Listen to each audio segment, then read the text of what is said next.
हाल में हमारे मुख्यमंत्री धामी जी काशीपुर आए थे। इस दौरान काशीपुर के जितने भी जनप्रतिनिधि थे काफ़ी दुखी हुए, क्योंकि उनकी डिमांड शुरू से रही है। 20 सालों से लगातार एक प्रयास रहा है कि काशीपुर को जिला बनाए जिससे इसका विकास हो सके।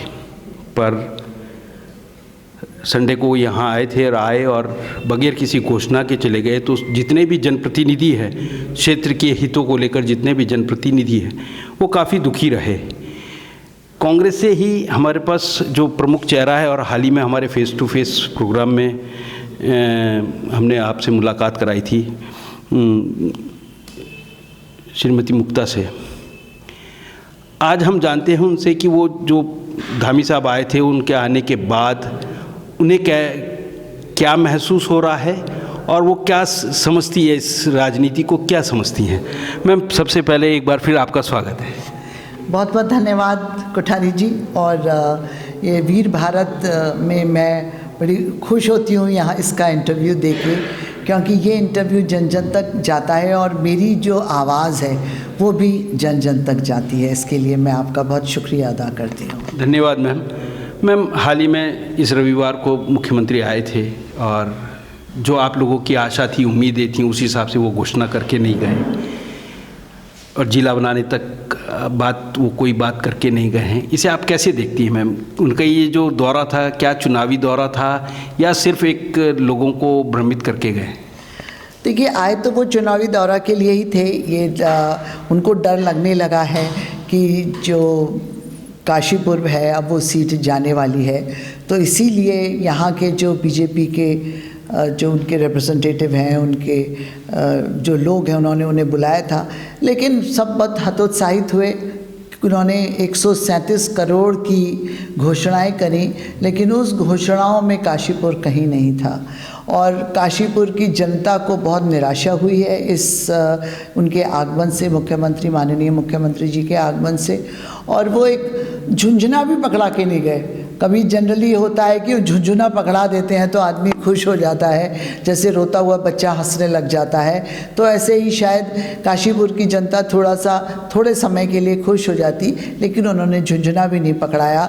जो ज़िले की मांग है, आप सोचिए कितनी पुरानी है कि उसके हमारी ज़िले की मांग, काशीपुर के ज़िले की मांग पहले थी, और जबकि बन गया रुद्रपुर उधम सिंह नगर बन गया। तो इतनी पुरानी ज़िले की मांग है। काशीपुर एक बहुत बड़ा शहर है, काशीपुर का अपना बहुत बड़ा इतिहास है, उसके बावजूद भी उसको नज़रअंदाज किया जाए। और हमारे माननीय विधायक 20 साल से अपने घोषणा पत्र में ये लिखते हैं कि वो ज़िला बनवाएंगे, लेकिन वो किसी भी तरह से ज़िला बनवाने के लिए बिल्कुल भी प्रयासरत नहीं है। तो मैम, एक तरीके से ये कहें कि क्षेत्र के जो विधायक है वो नाकाम रहे इस बड़े मुद्दे को अब तक कैश करने में? वो केवल इसी मुद्दे को कैश करने में नाकाम नहीं रहे हैं, वो हर क्षेत्र में नाकाम रहे हैं। आप किसी भी देख लीजिए, सड़कों का हाल देख लीजिए, किसी भी गली मोहल्ले में चले जाइए, कहीं तो कोई सड़क बनी हो तो कुछ भी दे के नहीं गए। माननीय मुख्यमंत्री जी आए, न सड़कों के लिए कुछ घोषणाएं करके गए, न ज़िले के लिए कुछ घोषणाएं करके गए, न महिलाओं के लिए उनकी योजनाएं जो थी, इतनी रावत जी ने इतनी घोषणाएं करी थी। एक मैं पहले भी कह चुकी हूँ कि महिलाओं के लिए जब से वो पैदा होती है और जब तक वो मृत्यु पर्यंत, जीवन पर्यंत जो उसकी जो हर स्टेज आती है महिलाओं के लिए, उसकी उन्होंने योजनाएं बनाई थी। वो योजनाएं सब बंद कर दी, उनके लिए भी कुछ नहीं दे के गए। और मुझे तो समझ में नहीं आ रहा है, 127 करोड़ की घोषणाएं करी हैं, वो पैसा आएगा कहाँ से?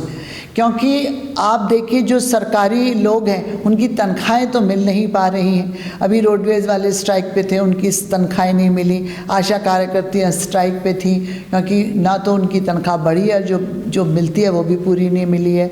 बहुत से सरकारी डॉक्टर्स हैं, उनकी तनख्वाहें नहीं मिली हैं। तो जब तनख्वाहें मिली नहीं हैं तो ये घोषणा करने का औचित्य क्या बनता है, मुझे समझ में नहीं आया। मैम, जिस दिन मैं फेस टू फेस का आपसे इंटरव्यू ले रहा था, उस कार्यक्रम के दौरान, उसके बाद हम जब यहाँ से चले गए तो हमें ज्ञात हुआ कि श्री यशपाल यादव जी पे हमला हुआ था। इस हमले को आप कैसे देखती हैं और क्या कहेंगी? देखिए, जो यशपाल आर्य जी हैं वो एक विकास पुरुष हैं।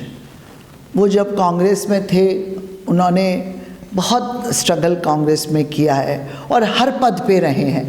वो एमएलए भी रहे, उसके बाद वो विधानसभा अध्यक्ष रहे, उसके बाद वो कैबिनेट मिनिस्टर भी रहे और उसके साथ साथ वो उत्तराखंड के प्रदेश अध्यक्ष भी रहे।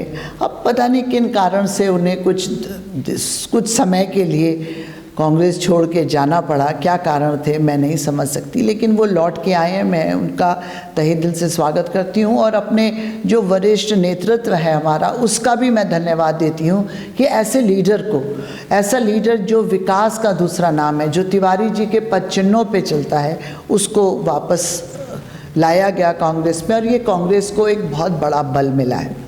उस दिन उनके साथ जो हुआ वो बहुत ही दर्दनाक था और मैं भर्त्सना करती हूँ इस बात की, क्योंकि देखिए ये एक लोकतंत्र है, ये तो लोकतंत्र का हनन है। आप काले झंडे दिखाएं, ठीक है दिखाइए, नेताओं पे असर नहीं पड़ता, बल्कि काले झंडे दिखाकर नेता का बल उससे और मजबूत होता है, क्योंकि विरोध भी वहीं होता है जहाँ भय होता है। जहाँ भय नहीं होता वहाँ विरोध भी नहीं होता। तो जो वो विरोध करने वाले हैं वो भयभीत हैं, इसीलिए वो विरोध कर रहे हैं। लेकिन मार पिटाई करना और लाठियाँ उठाना, गाड़ी तोड़ देना और संजीव आर्य जी के ऊपर भी हमला बोलना, ये बहुत ही बुरी बात है। मैं इसकी पूरी तरह से भर्त्सना करती हूँ और इस बात के लिए मैं सरकार से भी कहती हूँ कि इस पर ज़रूर बहुत एक्शन लिया जाए और आर्य जी और संजीव आर्य के ऊपर जो ये चोट हुई है, उस चोट का बिल्कुल जल्दी से जल्दी उसको निवारण किया जाए और उन लोगों को पकड़ा जाए। मैम, अभी आपने कहा कि इस तरीके से उन पे हमला हुआ है और सरकार की कहीं कमी आप बता रहे हैं। सरकार ने यशपाल आर्य जी पे ही मुकदमा दर्ज कर दिया है, उल्टा हमला उन पे हुआ है पर मुकदमा दर्ज हो गया है, क्या कहेंगी? तो यही तो तानाशाही है और क्या है, ये सब तानाशाही है। अब मतलब उन पे हमला हुआ, लोगों ने देखा, वो वहाँ पे धरना किया उन्होंने, भाई वो तो कहेंगे अपनी बात रखने के लिए, कोई तो आदमी किसी भी तरह का अब वहाँ पे कोई था ही नहीं। मैं तो खैर जब उस दिन मेरा इंटरव्यू हुआ था उसके तुरंत बाद मैं दिल्ली के लिए निकल गई थी। मैं तो रास्ते में जब दिल्ली में थी तब मुझे पता चला कि ये सब हुआ। तो आप ये सोचिए कि उस दिन उन्होंने मतलब वहाँ धरना दिया लोगों ने और वहाँ पे कोई था ही नहीं। मैंने जो सुना है, मैं तो वहाँ मौजूद नहीं थी, लेकिन मैंने जो सुना है कि वहाँ पे पूरा थाना खाली पड़ा था। बताइए, थाने को खाली छोड़ के चले गए, ना तो वहाँ पे इंस्पेक्टर था, ना वहाँ पर सब इंस्पेक्टर था, पे 1-2 सिपाही थे और उनके ऊपर थाना छोड़ के चले गए। और 4-5 घंटे बैठने के बाद भी उनकी एफआईआर नहीं लिखी गई और बड़ी मुश्किल से जब ये हुआ कि और ज़्यादा कहीं बात ना बिगड़ जाए तो एफआईआर लिखी गई और फिर तुरंत ही अगले दिन उनके ऊपर भी केस करके मुकदमा कर दिया गया। तो ये सब क्या है, ये तानाशाही है, लोकतंत्र का तो ख़त्म ही हो रही है।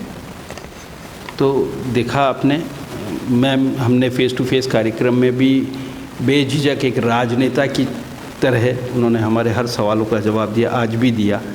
और अब हम ये मानते हैं कि शायद काशीपुर में एक बदलाव की नई लहर चलने वाली है। मैम, क्या कहती हैं आप इसमें? जी हाँ, परिवर्तन तो आएगा।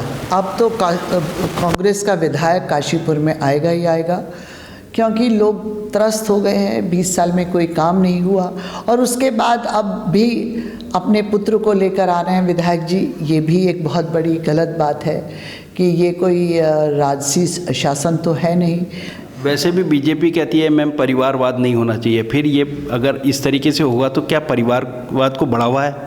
जी हाँ, बिल्कुल परिवारवाद को बढ़ावा है और परिवारवाद तो बीजेपी में है, बिल्कुल है। आप राजनाथ सिंह को देख लीजिए, उनका बेटा है। आप जिस किसी को अमित शाह को देखिए, उनका बेटा है। कहाँ पर नहीं है परिवारवाद? तो बीजेपी में भी बहुत है और परिवारवाद को लाने के लिए आप हमारे जो अब इसी का उदाहरण देख लीजिए कि वो खुद एमएलए हैं हमारे चीमा जी और उसके बाद वो अपने पुत्र को लेकर आ रहे हैं। वो चाहते तो किसी और को जगह खाली कर देते, ठीक है, वो अगर अब वृद्ध हो गए हैं, उनमें उतनी शक्ति नहीं बची है काम करने की, तो किसी बीजेपी में तो बहुत अच्छे अच्छे लीडर्स हैं, उनको क्यों नहीं लाया? अपने बेटे को लेकर आ रहे हैं।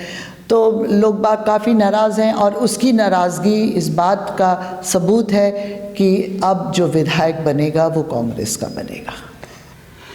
बहुत बहुत धन्यवाद मैम, आपने एक बहुत क्रिटिकल समय में भी हमें समय दिया, उसके लिए हम वीर भारत न्यूज़ टाइम्स आपको आभार प्रकट करते हैं। धन्यवाद, बहुत बहुत धन्यवाद।